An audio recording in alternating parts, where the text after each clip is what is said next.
Assalamualaikum warahmatullahi wabarakatuh. Perkenalkan, nama saya Nisa Bialagata dari kelas 2 di Ilmu Komunikasi dengan NIM 2203043. Di sini saya akan mempresentasikan tentang model pendidikan Salafi Jamaah Tabligh dan LDII atau Lembaga Dakwah Islam Indonesia guna memenuhi nilai tengah semester pendidikan agama Islam. Nah, di sini saya akan menjelaskan pengertian dan sejarah salafiyah. Yaitu yang kata salafiyah berasal dari kata salafa yaslufu yang artinya sudah berlalu atau sudah lewat dan atau terdahulu. Dan untuk menurut Tablawi Mahmud Sa'ad, salaf artinya ulama terdahulu. Kalau dikaitkan dengan suatu generasi, maka generasi terdahulu disebut dengan generasi salaf. Dalam pemikiran umat Islam terdahulu, atau lebih tegasnya generasi pertama Islam, disebut dengan al-salaf dan al-salih. Dan untuk perkembangan salafiyah di Indonesia, perkembangan salafiyah di Indonesia diawali oleh gerakan-gerakan atau persatuan Islam. Dasarnya juga dianggap sebagai gerakan ulama salaf, tetapi teologinya sudah dipengaruhi oleh pemikiran yang dikenal dengan istilah logika.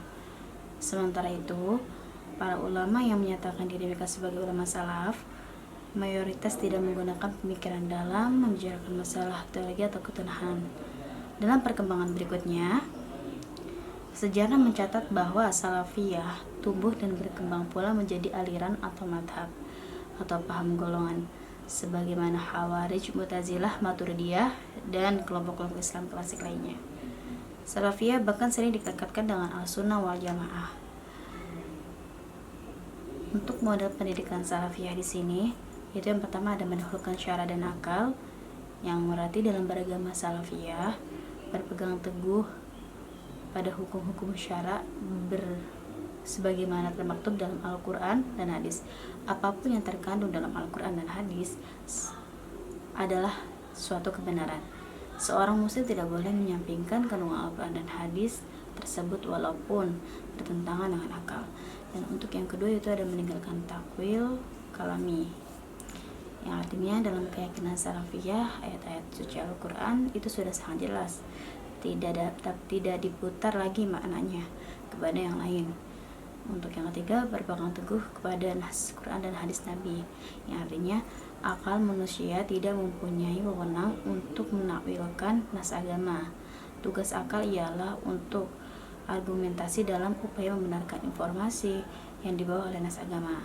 Dan untuk sejarah Jamaah Tabligh, yaitu di sini Jamaah Tabligh bukanlah organisasi yang berasal dari Indonesia, akan tetapi sebuah organisasi transnasional yang berasal dari India. Pendiri Jamaah Tabligh adalah Muhammad Ilyas Al-Kandahlawi yang lahir pada tahun 1303 Hijriah di desa Kandahla di kawasan Muzaffar Nagar.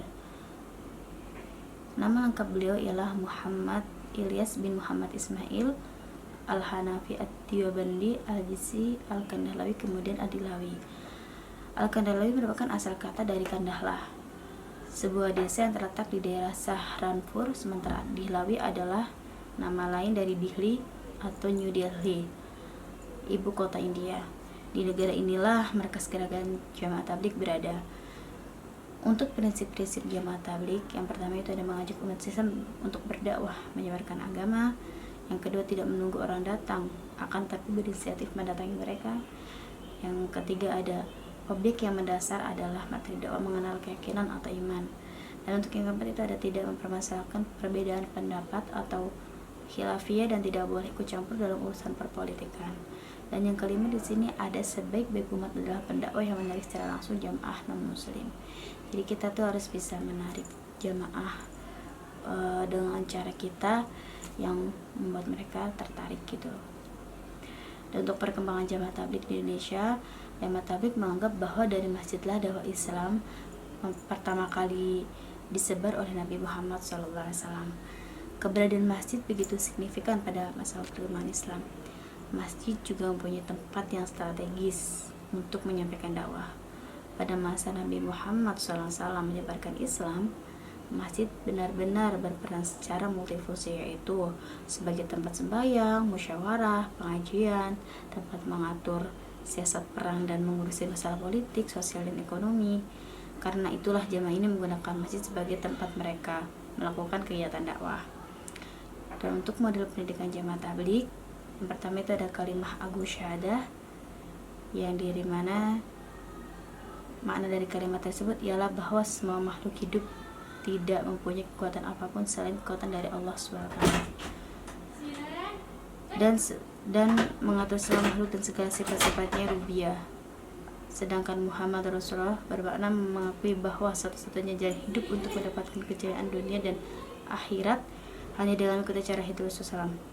Yang kedua itu adalah menegakkan sholat, yaitu yang menegakkan sholat yang artinya ketaatan kepada Allah dalam sholat ke dalam kehidupan sehari-hari. Sholat adalah suatu ritual ibadah sebagai cara untuk menyambungkan hubungan antar hambanya dengan Allah.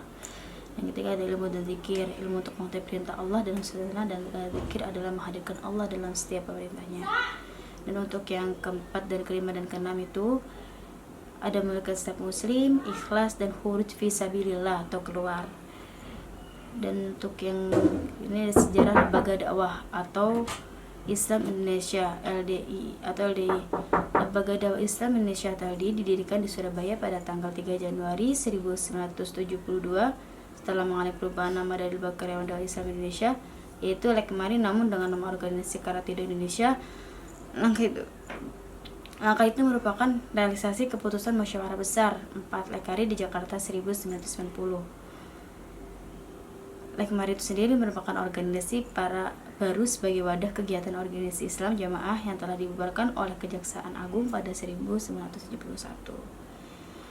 Sementara itu mereka di Jawa Tengah telah pula mendirikan Yakari atau Yayasan Karyawan Islam.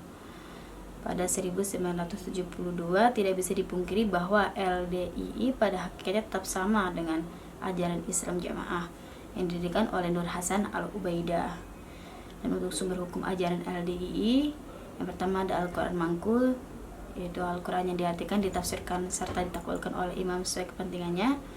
Sebab imam mempunyai otoritas yang mutlak, termasuk membuat ajarannya wajib ditaati oleh semua pengikutnya. Dan untuk yang ketiga, untuk keduanya di sini ada hadis Mangkul, hadis-hadis yang telah ditafsirkan oleh imam sesuai kehendak dan kepentingannya. Yang ketiga sabda imam itu titah-titah imam, baik yang menyangkut masalah ubudiyah atau muamalah. Larangan imam wajib tinggalkan dan perintahnya wajib dipatuhi.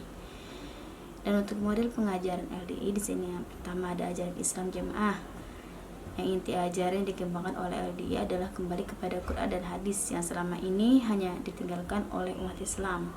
Yang kedua ada ibadah, mereka tidak terasa terkait dengan suatu mazhab kecualinya mengacu pada Quran dan hadis sahih. Yang ketiga ada keamiran, yaitu umat Islam di Indonesia wajib berbaiat dan taat kepada Nur Hasan Al-Ubaidah karena ia satu-satunya amir di negeri ini.